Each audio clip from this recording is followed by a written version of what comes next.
Saudara, imbas kebijakan efisiensi anggaran, sejumlah instansi mulai merencanakan penyesuaian kerja.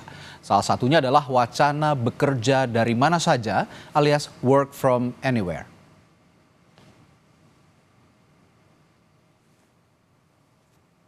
Presiden Prabowo telah memerintahkan jajarannya untuk mengencangkan ikat pinggang alias menghemat anggaran.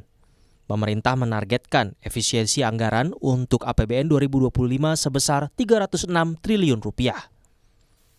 Menurut Menteri Keuangan Sri Mulyani, kebijakan efisiensi akan jadi acuan penyusunan anggaran untuk tahun berikutnya, serta budaya baru efisiensi birokrasi pemerintahan. Akan digunakan untuk penyusunan 2026 juga, Ibu. Jadi kalau 2026 kan belum kita mulai nyusunannya atau sedang dalam pemikiran sangat awal. Tapi memang yang sedang dilakukan saat ini diharapkan akan menciptakan sebuah budaya baru, penekanan kepada pelaksanaan tugas secara efisien, secara cepat, secara baik, pelayanan publik tidak dikorbankan. Dan tentu berbagai target-target tidak akan kita lakukan pengurangan.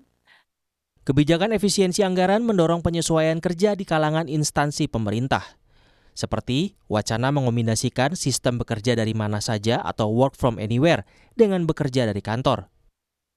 Dalam siaran pers Badan Kepegawaian Negara, Kepala BKN Zudan Arief menyinggung soal formula 2 hari WFA dan 3 hari WFO sebagai langkah awal efisiensi anggaran. Namun, Zudan mengingatkan, fleksibilitas kerja bagi ASN pada prinsipnya harus mengutamakan kualitas layanan. Untuk itu, fleksibilitas kerja ini dimaknai dengan mengikuti kewajiban masuk kerja, menjalankan pekerjaan dan menaati ketentuan jam kerja yang diatur dengan fleksibel dalam hal waktu dan lokasi bekerja. Pengamat kebijakan publik, Trubus Rahardiansyah menilai, lembaga yang terkait langsung dengan pelayanan publik sebaiknya tidak terapkan WFA. Kebijakan ini kan menurut saya tidak sepenuhnya tepat, Mbak. Tidak semua kementerian, lembaga, dan daerah itu secara nasional harus menerapkan yang namanya WFA, Pak. Jadi harus ada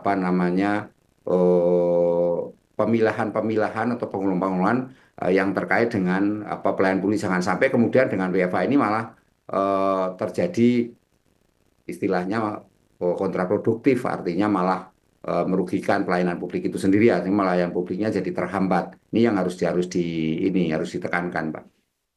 Pemangkasan anggaran sedikit banyak akan berdampak pada kinerja kementerian atau lembaga. Meski niatnya baik, membuang pengeluaran yang tidak perlu, jangan sampai efisiensi anggaran mengganggu pelayanan publik. Tim Liputan, Kompas TV.